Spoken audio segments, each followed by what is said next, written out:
नाशिकमध्ये पुन्हा एकदा वैचारिक वादावरून संघर्षाची ठिणगी पडली आहे. एकीकडे राष्ट्रवादी धोरण पुढे घेऊन चालणारा राष्ट्रीय स्वयंसेवक संघ, तर दुसरीकडे पुरोगामी विचारांची पाठराखण करणारी वंचित बहुजन आघाडी. या दोघांमध्ये हा संघर्ष सध्या निर्माण झालाय. याचं कारण ठरलंय राष्ट्रीय स्वयंसेवक संघाकडून आयोजित करण्यात आलेली डॉक्टर बाबासाहेब आंबेडकर यांची महाआरती. या संदर्भातील पोस्टर समाज माध्यमावर व्हायरल झाले होते. म्हणूनच वंचित बहुजन आघाडी नाशिकच्या वतीने या विरोधात पोलीस प्रशासनाला हा कार्यक्रम तात्काळ रद्द करण्याचे निवेदन दिले गेले होते. त्यामुळे राज्यात पुन्हा एकदा RSS विरुद्ध वंचित आघाडी असा विचारसरणीचा संघर्ष निर्माण झालाय. तर नेमकं काय आहे वंचित बहुजन आघाडीचा या निवेदनाबाबत असलेला दावा? कशामुळे नाशिकच्या गोदावरी तटावर हा वैचारिक वाद निर्माण झालाय? तर चला या प्रकरणाबाबतची संपूर्ण माहिती अगदी सविस्तर पद्धतीने जाणून घेऊयात आजच्या या व्हिडिओमध्ये. आजच्या बातमीचे लेखक आहे मेहुल मराठे. तर मित्रांनो, काल म्हणजेच दिनांक 14 एप्रिल 2026 रोजी डॉक्टर बाबासाहेब आंबेडकर यांची जयंती होती. त्यानिमित्त देशभरात विविध कार्यक्रमांचे आयोजन करण्यात आले होते. राजधानी दिल्लीसह राज्यभरातील प्रमुख शहरात महत्त्वाचे कार्यक्रम पार पडले. पण नाशिक येथील एका प्रकाराची संपूर्ण राज्यभरात जोरदार चर्चा झाली.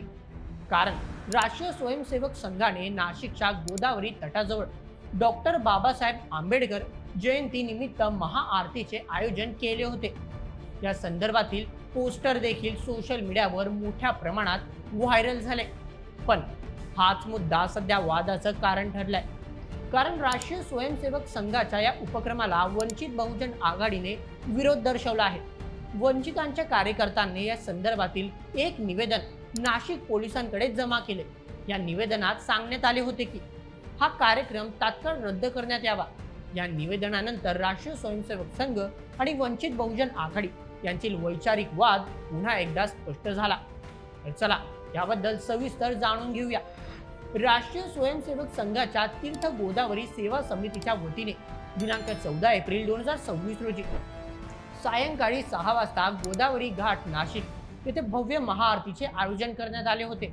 या कार्यक्रमात RSSचे प्रमुख प्रचारक रमेश पांडव हे देखील उपस्थित राहणार असल्याचे सांगितले जात होते. मात्र वंचित बहुजन आघाडीच्या पदाधिकाऱ्यांनी कार्यक्रमाच्या सहभागावर आक्षेप घेतला आहे. त्यांचे असे म्हणणे आहे की बाबासाहेबांच्या विचारसरणीशी विसंगत अशा धार्मिक स्वरूपाच्या उपक्रमाद्वारे त्यांची जयंती साजरी करणे हे अयोग्य आहे, असे त्यांनी यावेळी नमूद केले.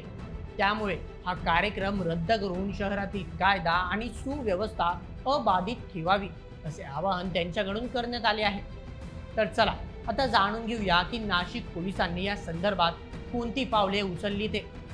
पोलिसांनी दोन्ही बाजूंमधील तणाव पाहता राष्ट्रीय स्वयंसेवक संघाला नियोजित ठिकाणी कार्यक्रमाची परवानगी नाकारली.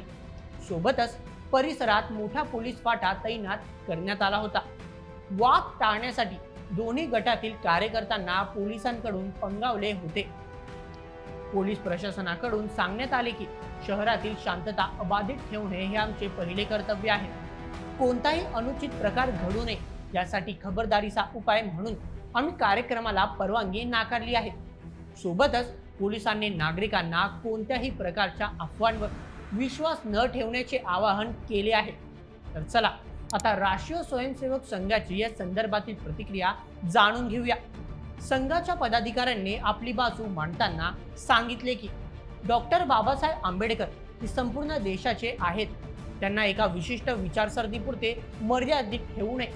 अत्यंत आदराच्या भावनेने आम्ही या महाआरतीचे आयोजन केले होते. आम्ही लोकशाही मार्गाने शांततेचे अभिवादन करू इच्छित होतो. परंतु विरोधामुळे तणाव निर्माण होत असेल तर आम्ही प्रशासनाला सहकार्य करत आहोत, अशी भूमिका त्यांच्याकडून घेण्यात आली. यामुळे नियोजित ठिकाणी महाआरती झाली नाही. पोलिसांच्या मनाई हुकुमानंतर आणि बहुजन विकास आघाडीच्या तीव्र विरोधामुळे राष्ट्रीय स्वयंसेवक संघाला आपला कार्यक्रम रद्द करावा लागला. केवळ शासकीय आणि सामाजिक संस्थांच्या वतीने या ठिकाणी पुतळ्याला पुष्पहार अर्पण करून अभिवादन करण्यात आले. सामाजिक सलोखा अबाधित ठेवण्यासाठी पोलिसांकडून हे पाऊल उचलले गेल्याचे सांगितले जात आहे. पण आता यामुळे राष्ट्रीय स्वयंसेवक संघ आणि बहुजन विकास आघाडी यांच्यात डॉक्टर बाबासाहेब आंबेडकर यांच्या विचारधारेसाठी संघर्ष निर्माण झालाय. तर मित्रांनो, ही होती संपूर्ण माहिती नाशिकमध्ये निर्माण झालेल्या या संघर्षाबद्दलची. या संपूर्ण प्रकरणावर तुम्हाला काय वाटतं? बाबासाहेबांच्या जयंतीनिमित्त आरतीचे आयोजन करणे खरोखर त्यांच्या विचारधारेच्या विरोधात आहे का? तुमचे मत आम्हाला कमेंटमध्ये नक्की सांगा आणि अशाच व्हिडिओसाठी सबस्क्राईब करा बोल MH आपल्या यूट्यूब चॅनलला. धन्यवाद.